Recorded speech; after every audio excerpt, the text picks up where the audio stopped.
തെരഞ്ഞെടുപ്പ് അടുത്ത് വരുമ്പോൾ പല വിഷയങ്ങൾ ഇങ്ങനെ അന്തരീക്ഷത്തിലേക്ക് ഉയർന്നു വരുന്നുണ്ട്. ഇപ്പോൾ ഏറ്റവും അവസാനം ടി.പി. ചന്ദ്രശേഖരൻ വധക്കേസിൽ വന്നിട്ടുള്ള പുതിയ വിധി നമുക്കറിയാം. അതിൽ പ്രധാന പ്രതികളുടെ എല്ലാം ശിക്ഷാ കാലയളവ് കോടതി ഉയർത്തിയിരിക്കുന്നു. ഇളവുകളില്ലാത്ത വിധം 20 വർഷം ജയിൽ ശിക്ഷ അനുഭവിക്കണം എന്നാണ് കോടതി ഉത്തരവിട്ടത്. 2 CPM നേതാക്കളെ അഡീഷണലായി വീണ്ടും പ്രതി ചേർക്കുകയും അവർക്ക് ജീവപര്യന്തം തടവ് വിധിക്കുകയും ചെയ്തു. ടി.പി. കേസ് വീണ്ടും ഉയർന്നു വരികയാണ്.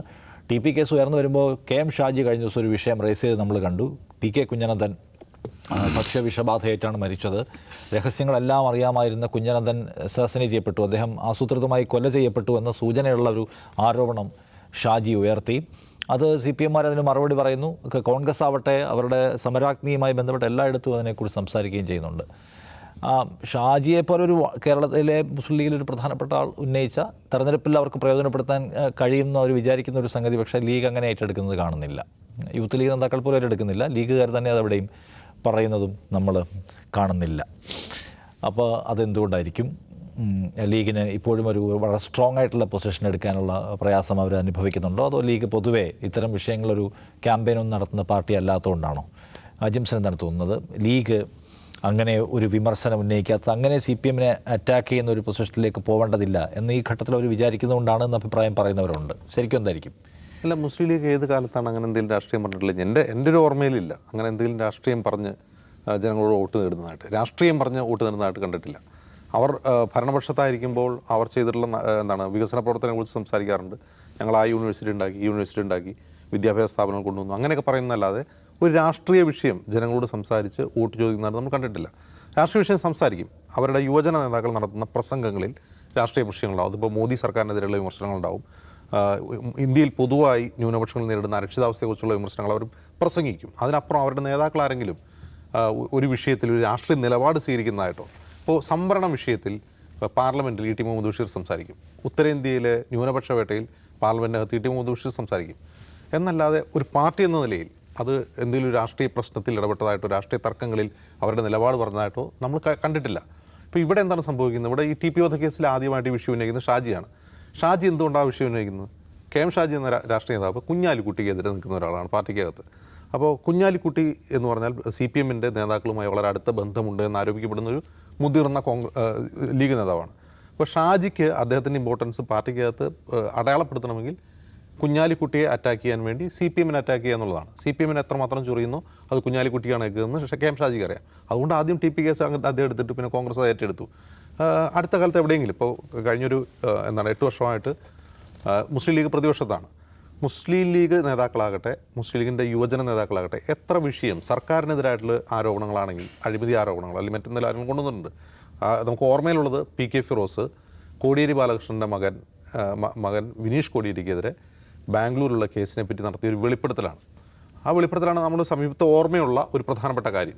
ഇപ്പോൾ കോൺഗ്രസ് നേതാക്കൾ നിരവധി ആരോപണം കൊണ്ടുവരുന്നുണ്ടല്ലോ. കരിമണൽ കേസിലാകട്ടെ മറ്റേ കേസിലാകട്ടെ നിരന്തര ആരോപണങ്ങൾ കൊണ്ടുവരാറുണ്ട്. PK ഫിറോസ് കൊണ്ടുവന്ന ആകെ കോടിയേരിയുടെ മകൻ അവിടെ മയക്കുമരുന്ന് ഫണ്ടിങ് കേസിൽ അവിടെ അദ്ദേഹത്തിനെതിരെ കേസെടുത്തിരിക്കുന്നു എന്നൊരു കാര്യം തുറന്നു പറഞ്ഞു. അത് FIR കൊണ്ടുവന്നിട്ട് തുറന്നു പറഞ്ഞു. PK ഫിറോസ് എത്ര ദിവസം അതിൽ സ്റ്റിക്ക് ഓൺ ചെയ്തു? ആ വാർത്താ സമ്മേളനം നടത്തി പിന്നെ അദ്ദേഹം നിശബ്ദനായി. അന്ന് നിശബ്ദനായ പിന്നീട് ഫിറോസ് ഒരു കാരണത്തിനും വന്നിട്ടില്ല. ശ്രദ്ധിക്കേണ്ട കാര്യമാണ്. ഈ വിനീഷ് കോടിയേരിക്കെതിരെ കോഴിക്കോട് പ്രസ് ക്ലബ്ബിൽ വാർത്താ സമ്മേളനം നടത്തിയ ശേഷം ഫിറോസ് എന്തെങ്കിലും കാര്യമായി എന്തെങ്കിലും ഒരു ആരോപണം പിന്നീട് ഉന്നയിച്ചതായേ നമുക്കറിയില്ല. അദ്ദേഹം വാ തുറക്കുന്നില്ല. എന്താ അതിൻ്റെ കാരണം? അത് കുഞ്ഞാലിക്കുട്ടി പറഞ്ഞിട്ടുണ്ടോ ഫിറോസ് ഒന്ന് അടങ്ങിയിരിക്കുക എന്ന് പറയും, അപ്പോൾ നിർത്തും. അതല്ലാതെ മുസ്ലിം ലീഗ് അങ്ങനെ എന്തെങ്കിലും രാഷ്ട്രീയ പ്രശ്നം എടുത്തു ഉയർന്നുണ്ടോ? അപ്പോൾ ഈ വിഷയത്തിൽ ഷാജി അത് എടുത്ത് ഉപയോഗിക്കുന്നത് എന്തിനാണ്? അത് കുഞ്ഞാലിക്കുട്ടിയെ ഒന്ന് അലോസരപ്പെടുത്തുക, CPM-നെ അറ്റാക്ക് ചെയ്യുന്ന വഴി എന്നുകൊണ്ട് മാത്രം.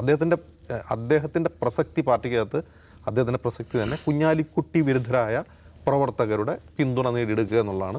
അതിനുവേണ്ടി മാത്രം അദ്ദേഹം CPM-നെ ചൊറിയുന്നത്. അല്ലാതെ CPM-നോട് പ്രത്യേകിച്ച് എന്തെങ്കിലും വൈരാഗ്യമോ അല്ല അതിൽ എന്തെങ്കിലും ഒരു രാഷ്ട്രീയ നിലപാട് ഷാജിക്കുണ്ടായിട്ടോ അല്ല. ആ ഒരു കാര്യം മാത്രമാണ്. പിന്നെ ഇങ്ങനെയുള്ള കുഞ്ഞാലിക്കുട്ടി വിരുദ്ധരുടെ ഒരു പരിണിതി കൂടി നമ്മൾ മനസ്സിലാക്കണം. ഇപ്പോൾ KS ഹംസ, അദ്ദേഹം ഈ ഒരു ക്യാമ്പിൽപ്പെട്ട ആളായിരുന്നു. ആ ക്യാമ്പിൽപ്പെട്ടയാൾ വലിയ കലാപം പാർട്ടിക്കകത്തുണ്ടാക്കി പാർട്ടിയിൽ നിന്ന് പുറത്തു കൊണ്ടു വന്നു. അതായത് പാർട്ടിയിൽ നിന്ന് പുറത്താക്കുകയാണ് ചെയ്തത്. പുറത്താക്കി അദ്ദേഹം പോയി ചേർന്നവിടെയാണ് ഇന്ന് പാർട്ടി ചിഹ്നത്തിൽ അദ്ദേഹം മത്സരിക്കുകയാണ്. ഇതാണ് മുസ്ലിം ലീഗുകാരൻ്റെ രാഷ്ട്രീയ നിലപാടെന്ന് പറയുന്നത്. അപ്പോൾ CPM ഇതിനോട് കൈ കൊടുക്കുന്ന കുഞ്ഞാലിക്കുട്ടിയെ എതിർക്കുക എന്നുള്ളൊരു നിലപാടാണെങ്കിൽ ആ നിലപാടുള്ള ആൾ പാർട്ടിയിൽ നിന്ന് പുറത്തു ഓടിപ്പോയി CPM ചേരുമല്ലോ ചെയ്യുക. CPM സ്ഥാനാർത്ഥിയുടെ ചിഹ്നത്തിൽ മത്സരിക്കുകയല്ലോ. അപ്പോൾ ഇതിന് ഇത്രയും പ്രസക്തിയേ ഉള്ളൂ. TP കേസ് ലീഗ് എടുക്കാൻ പോകുന്നില്ല. ഷാജി ചിലപ്പോൾ അതേക്കുറിച്ച് സംസാരിക്കുന്നുണ്ടാവും, വേറെ ആരും സംസാരിക്കാനും പോകുന്നില്ല. ഓക്കെ. അല്ല, സത്യത്തിൽ ലീഗിൻ്റെ ഈ ഒരു അയഞ്ഞ സമീപനത്തിൻ്റെ ആണോ അതോ ഇത് വളരെ ഡെലിബറേറ്റ് ആയിട്ട് അവർ ഡൗൺ പ്ലേ ചെയ്യണോ? അല്ല, ഇതിൽ ഈ ഷാജിയുടെ പ്രസ്താവന ലീഗ് നേതാക്കൾ ഏറ്റെടുക്കാത്തത് മാത്രമല്ല, ഇപ്പോൾ കഴിഞ്ഞ ദിവസം ഇവരുടെ വിധി വന്നല്ലോ, ഇവരുടെ ശിക്ഷാവിധി വന്നു, ഇരട്ടിപ്പിക്കുന്നു ശിക്ഷാവിധി. അതെല്ലാം കോൺഗ്രസ് നേതാക്കന്മാരും അതിനോട് പ്രതികരിച്ചു. ലീഗിൻ്റെ ഏതെങ്കിലും നേതാക്കന്മാരുടെ പ്രതികരണം കണ്ടോ? അപ്പോൾ അത് ആ തുടർച്ചയിലത് ഉണ്ട്. അപ്പോൾ ഈ പറയുന്ന ഷാജിയുടെ പ്രസ്താവന വന്നപ്പോൾ ഏതാണ്ട് എനിക്ക് തോന്നുന്നു 1.5 വർഷമായി മൗനവ്രതത്തിലാണ് നമ്മുടെ മുല്ലപ്പള്ളി രാമചന്ദ്രൻ. അദ്ദേഹം അടക്കം വന്ന് പത്രസമ്മേളനം നടത്തി. സുധാകരൻ വരുന്നു, മുല്ലപ്പള്ളി വരുന്നു, സതീശൻ വരുന്നു, എല്ലാവരും വരുന്നു. ഈ ഷാജിയുടെ ആരോപണം മാത്രമല്ല, ഈ പുതിയ കോടതി വിധി കൂടെ വന്നതോടുകൂടി. പക്ഷെ ലീഗിൻ്റെ ഭാഗത്ത് നിന്ന് പ്രത്യേകിച്ച് ഒരു റെസ്പോൺസും അതിനകത്ത് ഉണ്ടായിട്ടില്ല.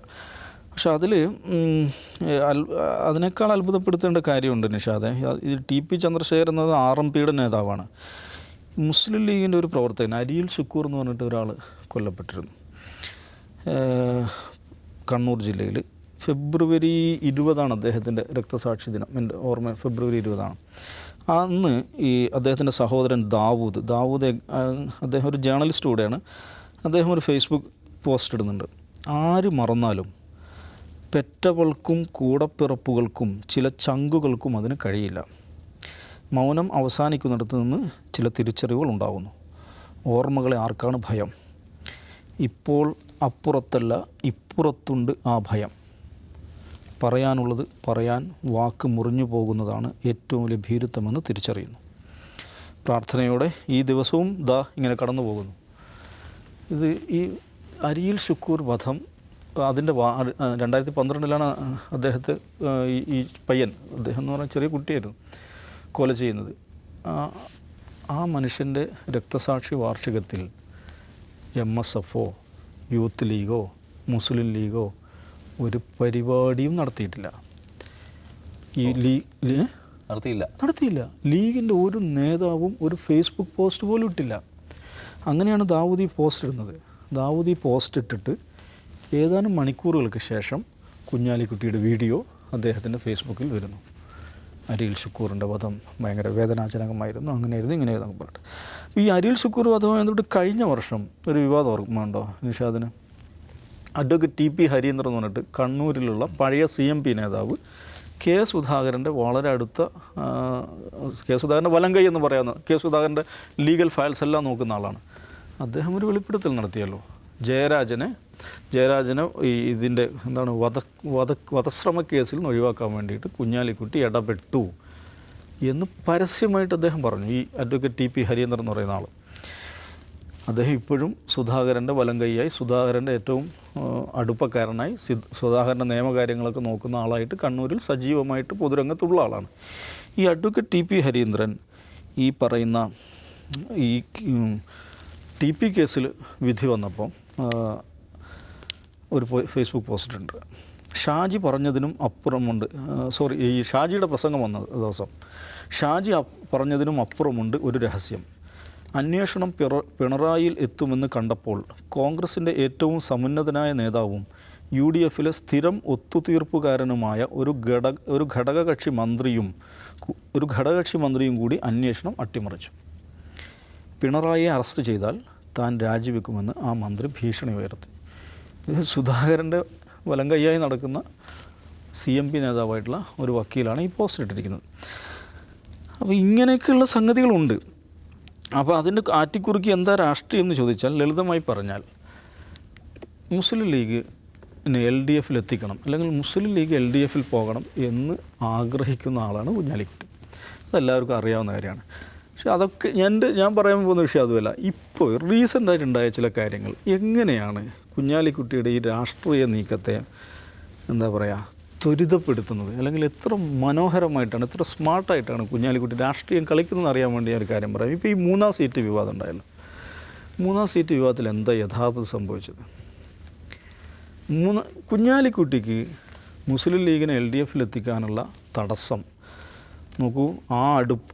ആ ചെമ്പങ്ങ് ഇറക്കി വെച്ചേക്കെന്ന് കുഞ്ഞാലിക്കുട്ടിയുള്ള സദസ്സിൽ സാദിഖലി ശിഹാബ് തങ്ങൾ പറയുന്നുണ്ട്. നമ്മൾ വിചാരിച്ചത് ആ ചെമ്പ് ഇറക്കി വെച്ചിട്ടുണ്ടെന്നാണ്. ചെമ്പ് അവിടെ തന്നെ ഉണ്ട് ആണ്. ഈ 3-ാം സീറ്റ് വിവാദത്തോടുകൂടി എന്താ സംഭവിച്ചതെന്ന് വെച്ചാൽ,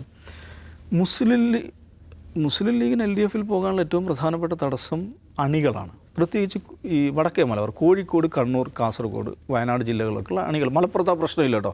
മലപ്പുറത്ത് മുസ്ലിം ലീഗുകാർക്ക് കോൺഗ്രസിനോടുള്ളതിനേക്കാൾ ബന്ധം ഫീൽഡിൽ താഴെത്തട്ടിലാണ് ഞാൻ പറയുന്നത് CPM-ആയിട്ടുണ്ട്. ഈ പ്രവർത്തകരാണ്, കണ്ണൂരും കോഴിക്കോടൊക്കെയുള്ള പ്രവർത്തകരാണ് ഏറ്റവും വലിയ തടസ്സം. ഈ 3-ാം സീറ്റ് വിവാദത്തോടുകൂടി എന്താ ഉണ്ടായത്? അത് മുസ്ലിം ലീഗ് പ്രവർത്തകരുടെ സോഷ്യൽ മീഡിയ പ്രതികരണം ശ്രദ്ധിച്ചാൽ മനസ്സിലാവും. റീസൺ ബിൽഡ് ചെയ്ത് വരുന്നുണ്ട്. അയ്യോ, കോൺഗ്രസിനോടുള്ള കടുത്ത അമർഷം പ്രവർത്തകരിൽ ഉണ്ടായിക്കഴിഞ്ഞു. കോൺഗ്രസ് അപമാനിക്കുകയാണ് എന്നവർ വിചാരിക്കുന്നു. അതിൻ്റെ പ്രതിഫലനം ഈ തെരഞ്ഞെടുപ്പ് പ്രചാരണത്തിൽ നിശ്ചയമായും കാണും. ഈ നോക്കൂ, ഈ മലബാറിൽ ഈ പറയുന്ന UDF സ്ഥാനാർത്ഥികൾ തെരഞ്ഞെടുപ്പ് പ്രചാരണം ആരാണ് നടത്താറുള്ളത്? യൂത്ത് ലീഗാണ് അത് ഫീൽഡ് നടത്തുന്നത്. തെരഞ്ഞെടുപ്പ് പ്രചാരണത്തിൽ അതുണ്ടാവും, തെരഞ്ഞെടുപ്പ് റിസൾട്ടിലും അതുണ്ടാവും. മലബാർ ഇപ്പോൾ കഴിഞ്ഞ തെരഞ്ഞെടുപ്പിൽ എന്തുകൊണ്ടാണ് UDF 19 സീറ്റ് മേടിച്ചത് നമുക്കറിയാലോ.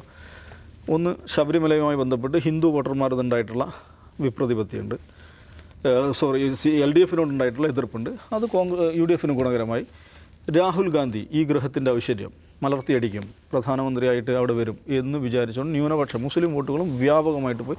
അങ്ങനെയാണ് 19 സീറ്റിൽ ജയിക്കുന്നത്. ഈ ഇലക്ഷനിൽ എന്താണ് സംഭവിക്കാൻ പോകുന്നത്? കോൺഗ്രസ് ഈ ഗ്രഹത്തിൻ്റെ ഐശ്വര്യമല്ല, കോൺഗ്രസ് ഈ ഗ്രഹത്തിൻ്റെ ബാധ്യതയാണ് എന്ന് വിചാരിക്കുന്ന അവസ്ഥയിലേക്ക് മുസ്ലിം സമുദായം എത്തിയിട്ടുണ്ട്. എന്തുകൊണ്ട് അങ്ങനെ എത്തി? അവർ രാഷ്ട്രീയം പറയുന്നില്ല, അല്ലെങ്കിൽ ശരിയല്ലാത്ത രാഷ്ട്രീയം പറയുന്നു. ഈ മോഡി ഗവൺമെൻറ് ഹിന്ദുത്വ രാഷ്ട്രീയത്തിനെതിരെ, അല്ലെങ്കിൽ ഈ ഫാസിസ്റ്റ് ഗവൺമെൻറ്റിനെതിരെ ശരിയായ രാഷ്ട്രീയം പറയാൻ അവർക്ക് സാധിക്കുന്നില്ല. പോട്ടെ, അവർക്ക് സാധിക്കുന്നില്ല, പ്രാതിനിധ്യം നൽകാനും അവർക്ക് സാധിക്കുന്നില്ല. ഒരു MBA നൽകാൻ, ഒരു സീറ്റ് നൽകാൻ അവർക്ക് സാധിക്കുന്നില്ല. അപ്പോൾ അങ്ങനെയുള്ള ഒരു പാർട്ടിക്ക് വേണ്ടി ഞങ്ങളെന്തിനു വെയിൽ കൊള്ളണം എന്ന് വിചാരിക്കുന്ന അവസ്ഥയിലേക്ക് മുസ്ലിങ്ങൾ പൊതുവെയും മുസ്ലിം ലീഗ് അണികളും എത്തിയിട്ടുണ്ട്. അപ്പോൾ അത് കുഞ്ഞാലിക്കുട്ടിയെ സംബന്ധിച്ചിടത്തോളം വളരെ പ്രധാനപ്പെട്ട ഒരു ഇൻവെസ്റ്റ്മെൻറ്റാണ്. ഈ പറയുന്ന 3-ാം സീറ്റ് വിവാദത്തിൻ്റെ ശരിയായ പ്രായോജകൻ ആരാണെന്ന് ചോദിച്ചാൽ അത് കുഞ്ഞാലിക്കുട്ടിയാണ്. ഇനി ഇലക്ഷൻ റിസൾട്ട് വന്നാൽ സ്വാഭാവികമായിട്ടും കോൺഗ്രസിന് തിരിച്ചടി ഉണ്ടാവും. അപ്പോൾ എഗൻ കുഞ്ഞാലിക്കുട്ടിക്ക് അദ്ദേഹത്തിൻ്റെ വാദം ശക്തിപ്പെടുത്താൻ പറ്റും. ഇവർ പൊളിയാൻ പോവാണ്, എന്തിന് ഇവരുടെ കൂടെ നിൽക്കണം എന്നുള്ള അദ്ദേഹം നിരന്തരമായി പറയുന്ന അദ്ദേഹത്തിൻ്റെ വാദത്തെ കൂടുതൽ ശക്തിപ്പെടുത്താൻ പറ്റും. കേരള രാഷ്ട്രീയത്തിലെ എന്താ പറയുക, മാക്യവെല്ലിയൻ പൊളിറ്റീഷ്യൻ എന്ന് നിങ്ങൾക്ക് പറയാവുന്ന ഒരു മഹാപ്രതിഭയാണ് കുഞ്ഞാലിക്കുട്ടി എന്ന് പറയുന്നത്. നോക്കൂ, ചിരഞ്ജീവിയായി പ്രതിപക്ഷ സ്ഥാനത്തിരിക്കാൻ VD സതീശൻ്റെ നിയോഗം കുറിക്കപ്പെടുന്ന നിലപാടുകളാണ് അവർ സ്വീകരിക്കുന്നത്. അതിൽ ഈ 3-ാം സീറ്റ് വിവാദം എന്ന് പറയുന്നത് മുസ്ലിം ലീഗിനൊരു സീറ്റ് കിട്ടിയോ ഇല്ലയോ എന്നുള്ളതല്ല, ഈ കേരള രാഷ്ട്രീയത്തിൽ തന്നെ വളരെ പ്രധാനപ്പെട്ട ഒരു സംഭവമായിരിക്കും. യെസ്, പല ഡയമെൻഷൻസുള്ള സംഗതികളാണ് ഇപ്പോൾ നമ്മൾ ലീഗ് രാഷ്ട്രീയത്തിനകത്ത് നിന്ന് UDFിനകത്ത് നിന്ന് കാണുന്നത്.